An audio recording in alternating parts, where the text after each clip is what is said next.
के पटल का दुरुपयोग करके जिस प्रकार से अरविंद केजरीवाल जी ने वहां कुलचित राजनीति की, अपना प्रचार किया, अपना प्रसार किया, अनर्गल प्रवचन किया और झूठ झूठ और झूठ हम सबके सामने परोसा, वो हम सबने आज देखा है। बंधुगण, दुख इस बात का लगता है कि लोकतंत्र के सबसे पवित्र स्थान विधानसभा के परिषद में इस प्रकार के झूठ के पुलिंदे रखे जा रहे हैं। आज अरविंद केजरीवाल जी कह रहे थे कि सीबीआई वाले तो बड़े अच्छे लोग हैं। सीबीआई वालों ने इनके कान में कहा है कि निकला तो कुछ भी नहीं है, फिर भी 3-4 दिन के बाद मनीष सिसोदिया जी को अरेस्ट करना पड़ेगा, गिरफ्तार करना पड़ेगा। ये सब सीबीआई वालों ने अरविंद केजरीवाल और आम आदमी पार्टी के नेताओं को कहा। इस प्रकार से अरविंद केजरीवाल जी ने आज देश को बरगलाया है।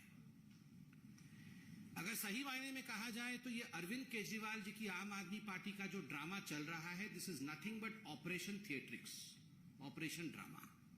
और याद करिए, हर बड़े भ्रष्टाचारी नेता के गिरफ्तारी से पहले इसी प्रकार का ऑपरेशन ड्रामा चलता है। सत्येंद्र जैन जी जब गिरफ्तार होने वाले थे, भ्रष्टाचार में आकंठ डूबे हुए थे सत्येंद्र जैन, हर कोई जानता था। जब उनकी जांच चल रही थी तो ठीक इसी प्रकार की प्रक्रिया आम आदमी पार्टी कर रही थी, ठीक इसी प्रकार का भाषण अरविंद केजरीवाल दे रहे थे। वो कह रहे थे सत्येंद्र जैन तो राजा हरिश्चंद्र है, इनको तो पद्म विभूषण मिलना चाहिए, इनसे ज्यादा कट्टर ईमानदार तो कोई मंत्री है नहीं, ये सीबीआई, ये ईडी, ये तो गलत काम कर रहे हैं। Satyendra Jain is the best minister, this is what Arvind Kejriwal was saying. मगर सत्येंद्र जैन गिरफ्तार हुए और आज 4 महीने हो चुके हैं, 4 months, उनको बेल नहीं मिला है कोर्ट से। क्यों नहीं मिला है? ये जो भाषण अरविंद केजरीवाल जी करते हैं विधानसभा में खड़े होकर, अगर उस भाषण में तथ्य होता तो अभी तक तो सत्येंद्र जैन जी को कितनी बार बेल हो चुका होता। मेरिट्स नहीं है, आर्ग्यूमेंट में मेरिट्स नहीं है और करप्शन किया है, इसीलिए सत्येंद्र जैन जी को बेल नहीं मिल रहा है। उस समय भी अरविंद केजरीवाल जी कह रहे थे सत्येंद्र जैन जी के लॉकर से तो कुछ नहीं मिला, झुनझुना मिला है उनके लॉकर से। लॉकर से तो झुनझुना मिलता है मगर बेल नहीं मिलता है। ये सारी बातें अरविंद केजरीवाल जी जाके कोर्ट में कहें कि हम कितने कट्टर ईमानदार हैं, ये ईडी और सीबीआई वाले नाहक ही रेड कर रहे हैं, उसके बावजूद उन्हें बेल नहीं मिल रहा है। This speaks volumes. ये बहुत कुछ कहता है कि सत्येंद्र जैन को बेल नहीं मिल रहा है। जितेंद्र तोमर इनके कानून के मंत्री थे। आज डिग्री के विषय में किसकी डिग्री फर्जी है, किसकी डिग्री अच्छे है, कौन बहुत पढ़े लिखे हैं और कौन अनपढ़ है, इसके विषय में अरविंद केजरीवाल जी भाषण कर रहे थे।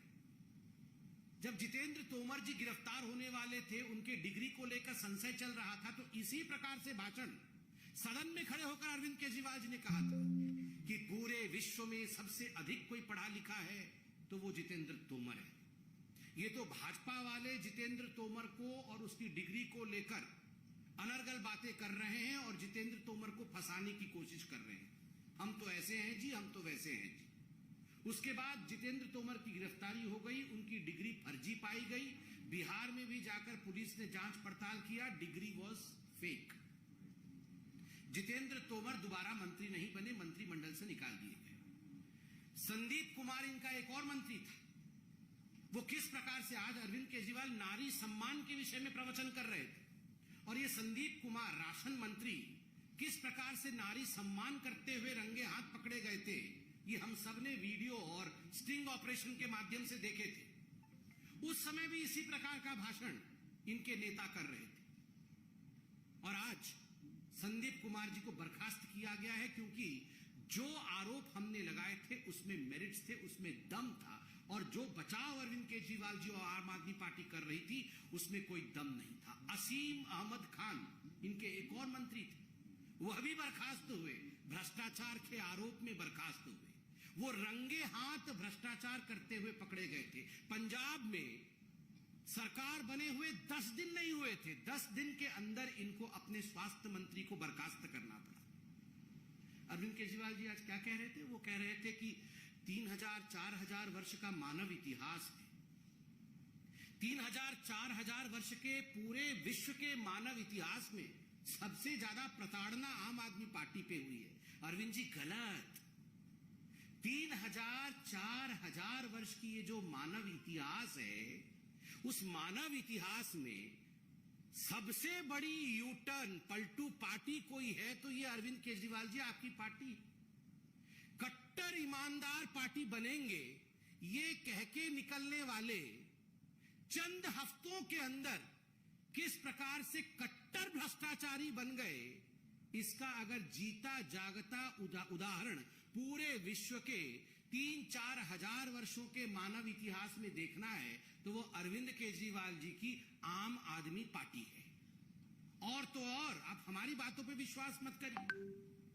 जिनके उंगली पकड़ करके अरविंद केजरीवाल जी बड़े हुए थे, वैसे अन्ना हजारे जी ने चिट्ठी लिखा और अरविंद केजरीवाल जी के नियत पर, उनके इंटेंशंस पर सवाल खड़े किए हैं अन्ना हजारे ने। अरविंद जी आपने बहुत लंबा भाषण दिया, जनता भी हर दिन देख रही है। पीसी, काउंटर पीसी, प्रेस वार्ता, काउंटर प्रेस वार्ता, हम बहुत कुछ बोलते हैं, आप बहुत कुछ बोलते हैं, मगर जो हम प्रश्न पूछ रहे हैं उसका उत्तर आप नहीं देते हैं। अरविंद जी डे 1 से जो हमारे प्रश्न थे आज भी वही प्रश्न है। प्रश्न दिल्ली के आबकारी नीति को लेकर, प्रश्न दिल्ली के शराब नीति को लेकर थे। क्या प्रश्न थे अरविंद जी? प्रश्न नंबर 1 जो भारतीय जनता पार्टी पहले दिन से पूछ रही कि क्या यह सत्य नहीं है कि रवि धवन जो उस समय एक्साइज कमिश्नर थे, उनके तत्वावधान में एक कमेटी गठित हुई। उस कमेटी ने कहा कि आबकारी नीति में, एक्साइज पॉलिसी में होलसेल का काम सरकार के पास होना चाहिए और रिटेल का काम लॉटरी के माध्यम से इंडिविजुअल को देना चाहिए और कंपनी को नहीं देना चाहिए। मगर अरविंद केजरीवाल जी, क्या कारण था कि मनीष सिसोदिया ने इस रिकमेंडेशन को नहीं माना और होलसेल का काम अपने यारों को, अपने मित्रों को दिया? और क्या कारण था कि रिटेल का काम बड़ी बड़ी कंपनियों को दिया ताकि कार्टेल बन सके? हम तो स्पष्ट रूप से कहते हैं, सीना ठोक के कहते हैं, मोटा माल मिला, रिश्वत खाया और इस कारण से अपने मित्रों को फायदा पहुंचाया। उत्तर दे दीजिए आप। दूसरा बड़ा स्पष्ट प्रश्न है, क्या यह एक्साइज पॉलिसी में कानून नहीं है कि जो मैन्युफैक्चरर होगा, जो उत्पादक होगा, उसको रिटेल के बिजनेस में जाना ही नहीं है, उसको रिटेल का ठेका आप नहीं दे सकते हैं, मगर इसके बावजूद आपने ठेकेदारों को चुना गलत तरीके से और जो मैन्युफैक्चरर्स थे उनसे मोटा कमीशन खाके आपने उनको रिटेलर भी बनाया, अर्थात उनको रिटेल का काम भी दिया। और तो और मैं 2 चिट्ठियां आज दिखाता हूं। ये चिट्ठियां कोई आज की चिट्ठी नहीं है, ये दोनों चिट्ठी विगत वर्ष की हैं, 2021 के अक्टूबर-नवंबर महीने की। जिस समय ये सारे की सारी policy was taking a shape, जिस समय ये पॉलिसी आप फ्लोट कर रहे थे और टेंडर इनवाइट किए गए थे, टेंडर डाले गए थे, उस समय की ये चिट्ठी क्या है अरविंद जी? ये चिट्ठी कंप्लेंट्स है। किसके कंप्लेंट है? लोगों ने कंप्लेंट किया, एक्साइज विभाग को कंप्लेंट किया कि फलानी फलानी कंपनी ब्लैक लिस्टेड है, इनको ठेका नहीं मिलना चाहिए। नाम लिखा गया है। ये चिट्ठी 25/10/2021 की है और इसमें स्पष्ट रूप से Indo spirit beverage private limited का नाम है और उनका जो रिटेल बॉडी है MS खाओ गली रेस्टोरेंट प्राइवेट लिमिटेड का नाम है। चिट्ठी बड़ी है, आपके लिए मैं पब्लिक डोमेन में इसे डाल दूंगा, आप अध्ययन कर लीजिएगा अरविंद जी। मगर मोटा मोटी इस चिट्ठी में एक्साइज विभाग ने उत्तर मांगा है कि ये बेनियम काम आपकी सरकार क्यों कर रही है, इस बेनियम काम को बंद करना चाहिए, आप इन ब्लैकलिस्टेड कंपनी को ठेका कैसे दे रहे हैं। इसमें भी एक एनरिच कंपनी नामक कंपनी, उसमें भी बड़े स्पष्ट रूप से लिखा गया है कि किस प्रकार से आप बेनियम भाव से, बेनियम रूप से नियमों को ताक में रख के आप उन कंपनियों को ठेका दे रहे हैं जिन कंपनियों को देना नहीं चाहिए। मगर इसके बावजूद केजरीवाल जी, मनीष सिसोदिया जी, हम जानना चाहते हैं आपने नियमों का उल्लंघन क्यों किया, कैसे किया। तीसरा प्रश्न मैं पूछना चाहता हूं, और आज तो दूध का दूध और पानी का पानी होके ही रहेगा। अरविंद जी, हम इधर उधर की बातें नहीं करते हैं। क्या कारण था जो मनीष सिसोदिया ने, जो पहले रिटेलर्स को 2% का कमीशन मिलता था बोतल बेचने पर, 2% का, जो होलसेलर्स को, जो हमारे होलसेलर्स थे उनको पहले 2% उसका जो कमीशन मिलता था, उस कमीशन को बढ़ा करके आपने 12% किया, 12% किया। क्या कारण था उसके पीछे? ये हिसाब तो अब पुराना हो चुका है, मगर फिर भी अब बच्चा बच्चा इस हिसाब को जानता है। मगर फिर भी अरविंद केजरीवाल जी, आप विधानमंडल में इतनी भाषण करते हैं, मैं ये हिसाब जानना चाहता हूं। एक 750 ml की जो बोतल होती है, उसके होलसेल रेट में जो पुरानी नीति है, उस पुरानी नीति में एक बोतल 166 रुपीस का आता था, और जो नई नीति आई उसके अंतर्गत वो 188 रुपए का बिकने लगा। मतलब नई नीति में बोतल का रेट होलसेल में बढ़ गया। सरकार की कमाई, पुरानी नीति में वैट और एक्साइज मिलाकर के सरकार की कमाई पहले 330 रुपए की होती थी। एक बोतल पे 330 रुपए सरकार कमाती थी। और मनीष सिसोदिया जी, जो नई नीति आप लेकर आए, उसके अंतर्गत एक 750 ml की बोतल पे सरकार की कमाई मात्र 8 रुपए होती है। पहले 330 रुपए सरकार कमाती थी और अब सरकार मात्र 8 रुपए कमाती। और आइए रिटेलर का फायदा, पहले रिटेलर को एक शराब की बोतल पर 33 रुपए की कमाई होती थी, और अब जो नीति आप लेकर आए थे उसके अंतर्गत रिटेलर को 363 रुपए का फायदा होता था। तो सरकार के जेब से पैसा निकाल करके आपने अपने शराब के ठेकेदार मित्रों के जेब में डाला। क्यों डाला? बदले में कितना कमीशन मिला, यही तो हम सवाल पूछ रहे हैं। बदले में कितना कमीशन मिला, इसका जवाब कौन देगा? उसके बदले में आप विश्व के इतिहास के बारे में बोलने लगते हैं, उसके बदले में आप ये बोलने लगते हैं मानव इतिहास 4000 साल पुराना है। अरविंद जी, जो सवाल है उसका जवाब दीजिए। क्या यह हकीकत नहीं है? संजय सिंह जी तो कल एक डिबेट में मान भी गए कि हां, हमने अपने मित्रों का, जो शराब ठेकेदार है, उनका 144 करोड़ रुपया हमने माफ किया है। आज मैं आपसे पूछना चाहता हूं, आपने शराब ठेकेदारों का 144 करोड़ रुपया कैसे माफ कर दिया?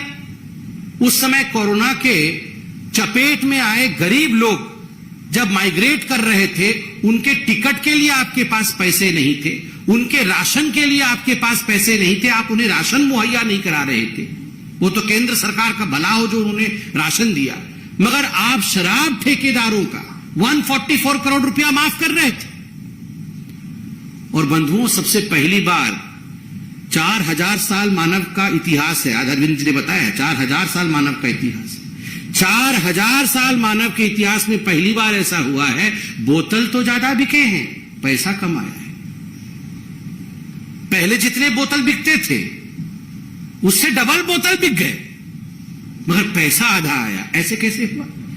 यह मनुष्य के इतिहास में 4000 साल में अरविंद जी पहली बार हुआ है। इसका जवाब कौन देगा?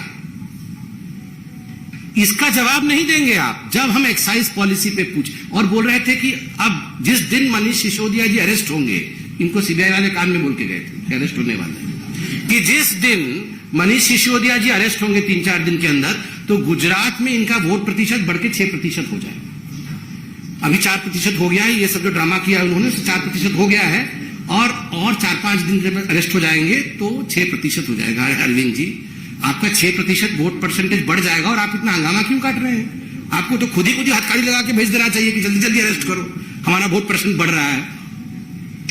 ये अरविंद जी, आप क्या सोचते हैं? आप ये जो आबकारी नीति पर जिस प्रकार से आप ड्रामा कर रहे हैं, ये जो ऑपरेशन ड्रामा चल रहा है, ये हिंदुस्तान की जनता समझ नहीं पा रही है। ये हिंदुस्तान की जनता भली प्रकार से समझ रही है। और हम केवल और केवल जो 5 सवाल अभी पूछे, इन 5 सवालों के जवाब मनीष सिसोदिया जी से चाहते हैं।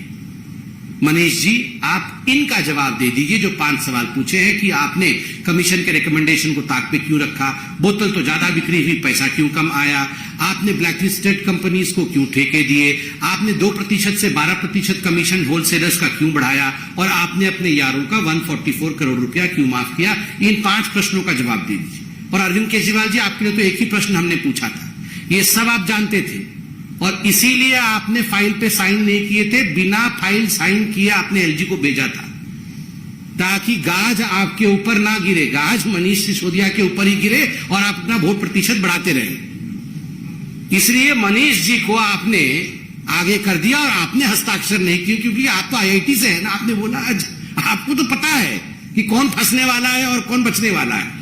तो ये 6 सवाल हमने पूछे थे, 6 सवालों का आप जवाब दे दीजिए, बाकी इधर उधर की बात आप मत करिए। बहुत बहुत धन्यवाद।